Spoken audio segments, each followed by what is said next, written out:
In the freezing Atlantic, Soviet radars locked onto a terrifying new threat, a 28,000-ton nuclear battlecruiser, armed with 20 swarm-logic missiles designed to obliterate an entire American aircraft carrier strike group in seconds. The West feared the Kirov class as an unstoppable floating fortress. But behind its terrifying missile silos lay a deadly secret. Driven by unstable dual reactors, volatile high-pressure steam, and catastrophic safety failures, this ultimate Cold War superweapon wasn't just built to hunt enemy fleets.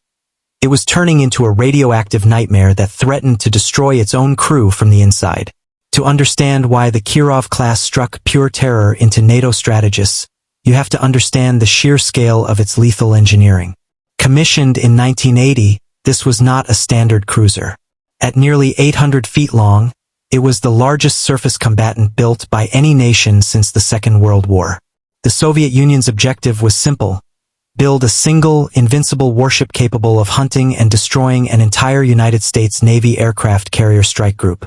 To achieve this, Soviet engineers packed the hull with a terrifying arsenal. Its main offensive teeth were 20 massive P-700 Granite anti-ship missiles. These were not ordinary projectiles. Weighing over 7 tons each, these supersonic monsters used revolutionary artificial intelligence swarm logic. When launched in a salvo, one missile would climb high into the stratosphere to act as a radar scout, scanning the ocean surface for target coordinates. It would then transmit those coordinates down to the remaining 19 missiles skimming low over the waves. If the lead missile was shot down, another would automatically climb to take its place. Carrying either a 750-kilogram high-explosive warhead or a 500-kiloton nuclear device, a single successful strike could vaporize a supercarrier. To defend itself, the Kirov was turned into a floating SAM fortress, carrying 96 S-300F long-range missiles, dozens of short-range point defense systems, anti-submarine mortars, and twin 130mm naval guns. Propelling this 28,000-ton steel fortress was a unique hybrid propulsion system known as KONAS, combining 2 nuclear reactors with 2 oil-fired steam superheaters, generating a staggering 140,000 horsepower. On paper, it possessed unlimited range, capable of sprinting across stormy oceans at over 30 knots. To truly understand why Western admirals spent sleepless nights analyzing the Kirov, you have to look at how it was designed to fight a U.S. Navy aircraft carrier strike group. It was never meant to operate alone.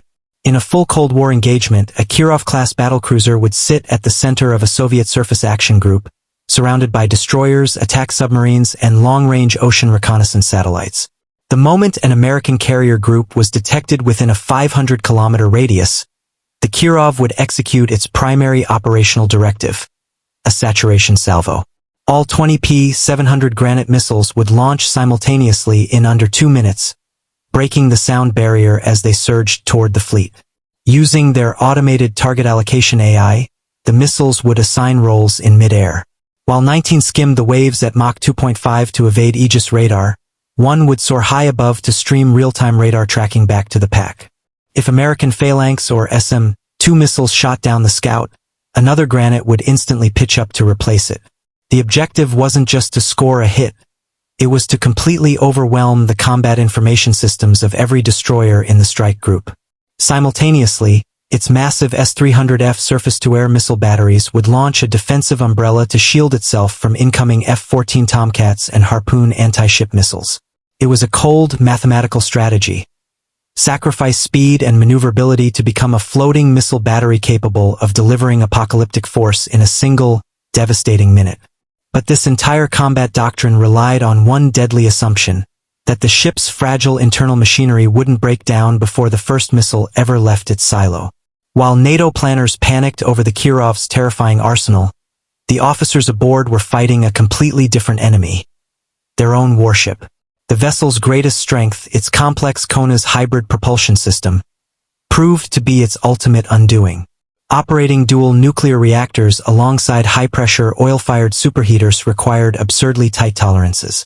In the freezing, volatile conditions of the North Atlantic and Pacific, high-pressure steam lines began leaking continuously.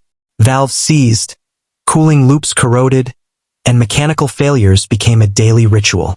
On the Pacific Fleet flagship Frunze, the extreme, isolated climate of Vladivostok completely overwhelmed the ship's onboard technicians.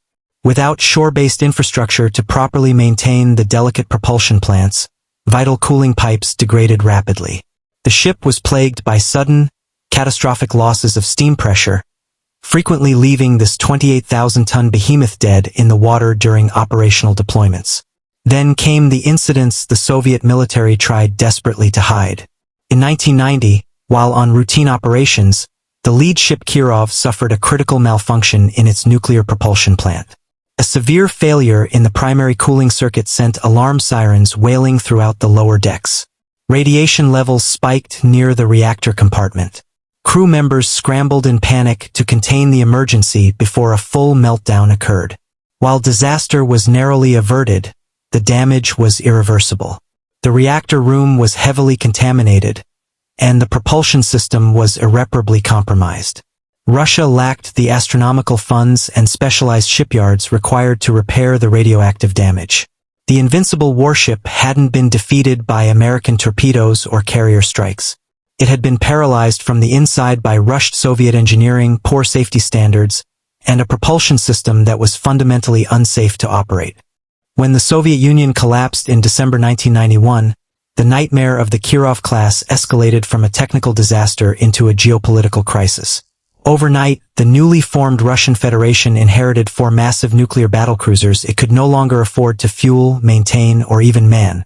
The defense budget evaporated, leaving these leviathans sitting idle at piersides, rusting away in the freezing Arctic and Pacific ports. Inside their decaying iron hulls sat active, highly dangerous nuclear cores, cooling slowly without proper technical oversight. Rename attempts failed to alter their grim fate. The Admiral Ushakov, formerly the lead ship Kirov, and her sister ship Admiral Lazarev were abandoned to rot. By the early 2000s, both vessels were so severely compromised by structural rust and reactor decay that towing them to dry dock was deemed a massive environmental risk. Decades of bureaucratic gridlock followed until Russia was finally forced to spend hundreds of millions of dollars simply to dismantle and scrap them safely, removing the radioactive hazards before they poisoned surrounding waters. Meanwhile, Russia attempted to save face by modernizing the remaining 2 hulls, Pyotr Veliky and Admiral Nakhimov.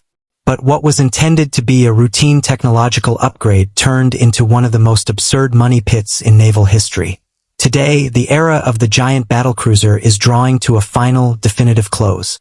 Out of the 4 massive hulls built by the Soviet Union, only Pyotr Veliky remains active as the flagship of Russia's Northern Fleet, and even its days are numbered.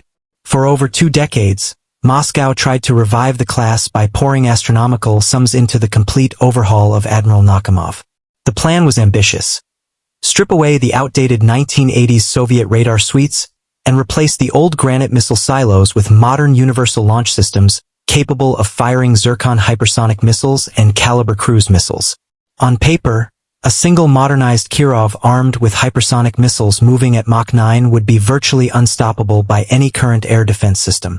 But reality quickly caught up with ambition. Year after year, the refit stalled.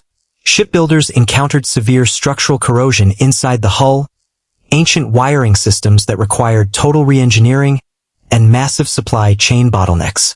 The modernization budget exploded into billions of dollars. Money that could have easily built a fleet of smaller, highly efficient frigates and stealth corvettes. With Admiral Nakhimov trapped in an endless cycle of dry dock delays and Pyotr Veliky slated for retirement the moment its sister ship is completed, the Russian Navy has realized a painful truth. In modern naval warfare, where long-range precision missiles, stealth, and autonomous underwater drones rule the ocean, a 28,000-ton steel giant is no longer an asset. It is a massive, slow-moving target that costs more to maintain than it could ever accomplish in battle. The Kirov-class battlecruisers represent one of the most tragic paradoxes in naval warfare. Designed to be the ultimate carrier killers, their true legacy was defined not by combat victories, but by crippling mechanical flaws, hazardous nuclear maintenance, and staggering financial decay. They stood as a terrifying testament to Soviet engineering ambition, proving that a warship can possess unmatched firepower and still be brought down by its own internal complexity. As naval warfare shifts toward stealth, automated drones, and hypersonic agility, these steel leviathans remain frozen in time, relics of an era when raw size was mistaken for invincibility. Was the Kirov class the peak of Soviet naval power, or military history's greatest engineering blunder? Let us know your thoughts in the comments below. Hit the like button and subscribe for more deep dives into history's most insane machines.